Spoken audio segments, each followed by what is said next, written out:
nizkem štartu smo opazovali, kako vidva lepo kuhate in seveda naj jo zdaj zanima, ali je v bistvu tale naša lazanja dobra za želodec oziroma če nam lahko kaj pokvari ali pa spodbudi prebavo. Katja Simič je z nami. Dobro jutro. Dobro jutro.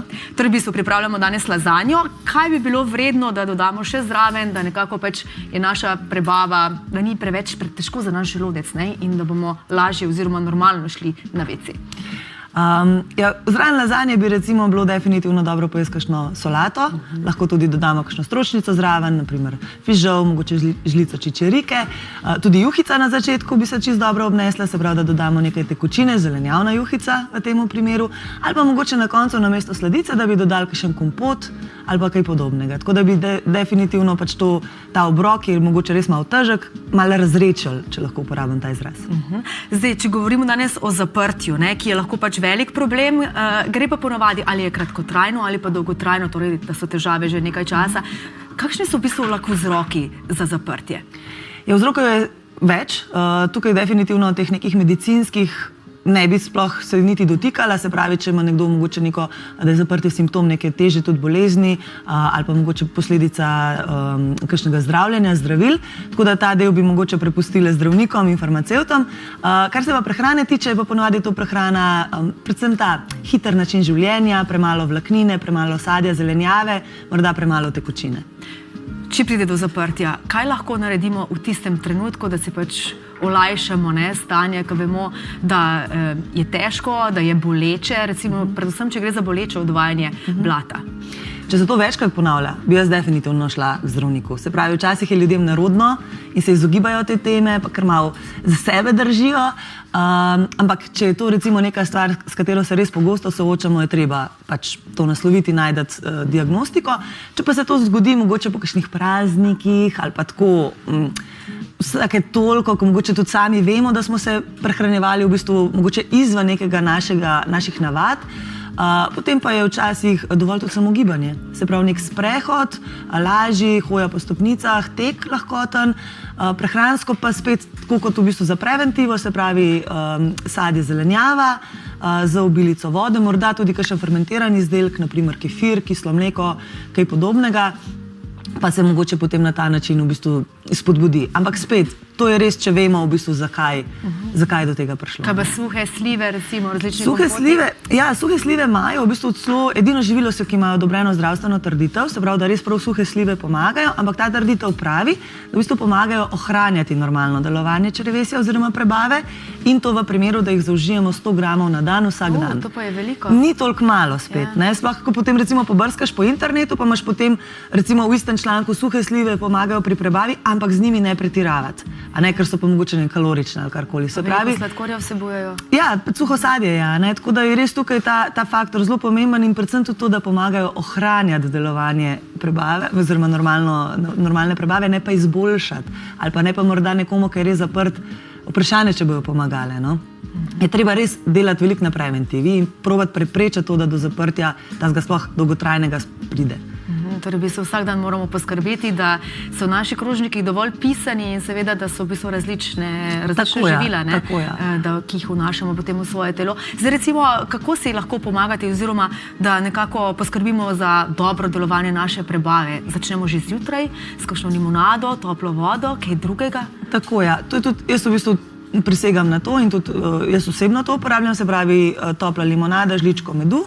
Potem pa v bistvu probamo res v vsak obrok vključiti, tako kot ste rekli, pisano in raznoliko, ampak predvsem tukaj damo prednost svežim živilom, oziroma lahko je tudi pokuhana zelenjava ali pa sadje, ampak da imamo v bistvu polovico krožnika ali naše sklede v bistvu tega sadja oziroma zelenjave.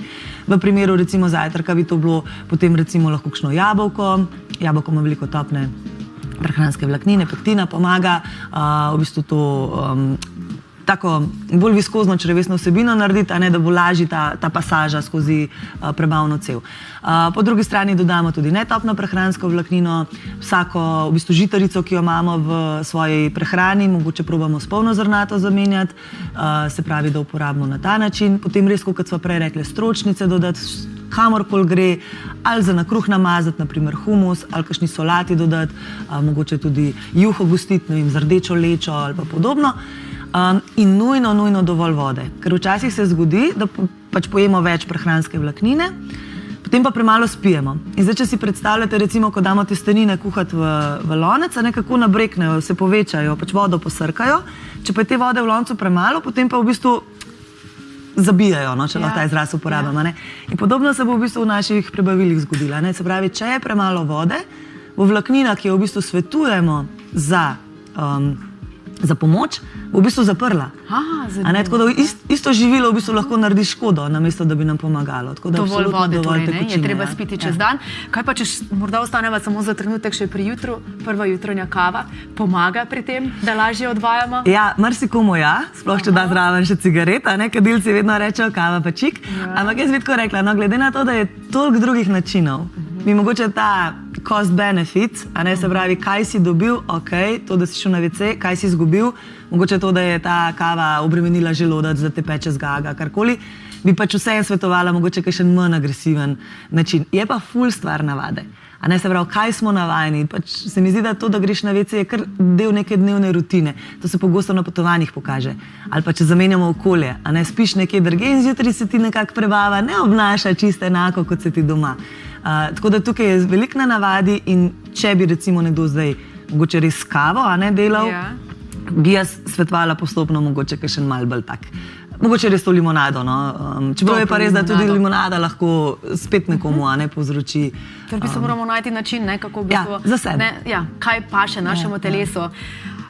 Prej ste omenili stročnice. Pri tem marsikdo pač reče, tega pa ne bi, zaradi tega, ker stročnice pač lahko napihnejo, potem ti neljubi plini, še posebej, če gremo v službo na kakšen sestanek, niso dobrodošli. Zdaj moramo pri prehrani, ko jo zamenjamo, tudi nekako dati hrani čas, da se naše telo navadi na spremembo.